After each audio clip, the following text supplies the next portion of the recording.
Good morning, ladies and gentlemen. I'm meadsy69. Welcome back to the channel. In today's video, we are going to play the mouse with its new Dune Part 2 Camouflage, the Harvester. Now, I have sent off for the winners in my competition. I haven't announced them yet on the channel, but I will do. And I think Wargaming may have even started giving away the prizes. So I had 7 of these camouflages to give away. And if you are a Dunes fan, then to be fair, it is not a bad camouflage. The Harvester here, and they couldn't have picked a better tank to put the camouflage on. I think it looks good. I mean, some people are going to not like it, and of course there are going to be some people that absolutely love it. But the mouse, I think, is a good tank for the camouflage. Now, it is very difficult to get. Of course, you can, I think they did an offer where you can get it for like 6,000 gold, but you can also, if you're lucky enough, get it in these crates as well. If you obviously you do the event, and then you're able to get the you're able to get the camouflage if you are lucky enough. Of course, the chance is only 1% chance to get the tank. So yeah, the chance of you getting the camouflage, sorry, is quite low. But yeah, if you do get it, it is going to be a very rare camouflage, actually one of the rarest in the game, because of the collab they're doing with the Dunes 2 film, the copyright. Once Wargaming end this event, the likelihood of these camouflages, the backgrounds, the tank, the ground tank, the likelihood of these coming back into the game are very, very slim. So now's really your only chance to be able to get one of these. Now, I'm going to play the mouse with the camouflage because I do think the camouflage does look good on the mouse, to be honest. But again, I do understand that some people are not going to like it, but there's also some people out there that absolutely love it. So I've not long done a video on the mouse, but we'll go over it again.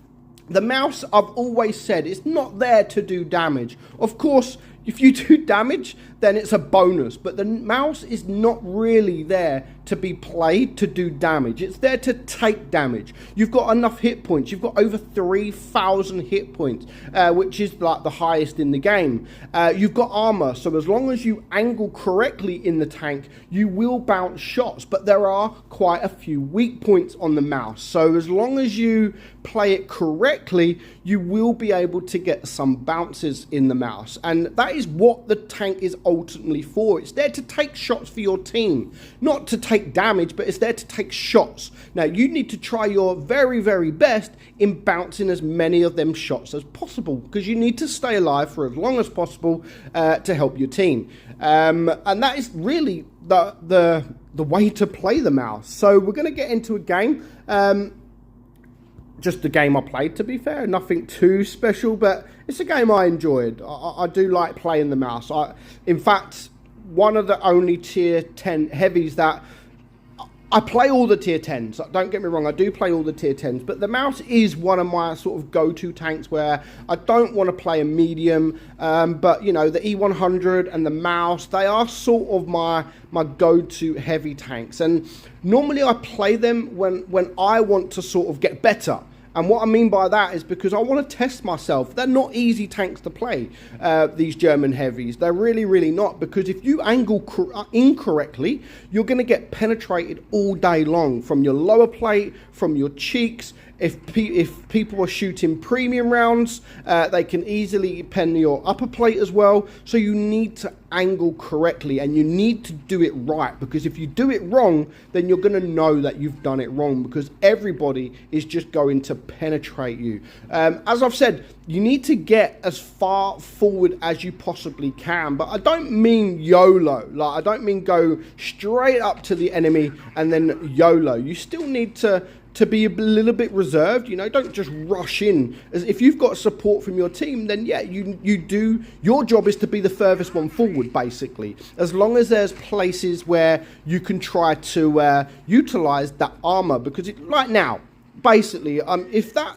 T57 was to come out on the right side, then I'm not in a very good place. I've got nothing I can sort of side scrape from. I've got nothing here that I can angle from. So I just need to try and angle my tank in the open as best as I possibly can, which can still be done. You know, don't just look to the side and think, right, I'm angled now, he's not going to be able to penetrate me. There's a lot of things that you do have to do. Not just angle your turret, not just angle your hull, but you need to do it all. You need to angle your turret to hide your cheeks or to make that quite hard to penetrate, but you also need to angle your bottom plate because if you're not angling your bottom plate, that becomes quite weak as well. So that then means you have to angle your turret and you have to angle your hull. Sometimes you can angle them in different positions, one to the left, one to the right, but if you just stay still, you're going to make it easy for them to penetrate. And if you're reloading and there is a tank coming in front of you, don't just stand there and think, right, he's got me, he's going to penetrate me. Just make it difficult for them. You know, wiggle, move side to side, go in at an angle like I am here. Don't over angle too much because they will be able to penetrate your sides, but make it difficult for them. Try to keep them at bay for as long as possible and try to keep them looking at you as long as possible because you're the one with the hit point, you're the one with the armor. And even here, like, I haven't done too much, but I've still blocked 1400 damage. I'm going to take the shot, and as soon as I take the shot, I'm going to try to angle. And as you can see here, I'm trying to angle my turret as best as I can, but also if you've got an E4 looking at you, like, he's got great pen, you're not going to bounce too much, to be fair. So we've got it down to a 4 versus 4. Now the problem is the enemy have 3 bases. Yes, we are going to take out one, but I just want to attack this VK. I want to keep him here. I know that I can destroy this guy. I've got pretty much not the better DPM, but I've got more hit points than him. And I've got better reload than him. I just need to try and angle. I don't even need to bounce anything at this point. But again, you can see that I'm going in at an angle. I was angling my turret and I still managed to get that bounce. So that's 2000 block damage, 4k damage. Again, there's nothing wrong with you doing damage on the tank, like within the tank. Of course, there's nothing wrong with you doing damage. If you do damage, then that's a bonus. But that is all it is. Your job isn't out there to go and get as much damage as you possibly can in the mouse. The mouse isn't there for that, but you need to go out there. I mean, I'd be more impressed if someone got 8,000 block damage and only 1,000 damage if they got nothing blocked and 8,000 damage. I'd be more impressed because that just means you played the mouse how it should be played. If you get damage, it's a bonus. But that's how I see the mouse. Other people may see the mouse completely different, but that is personally how I see the mouse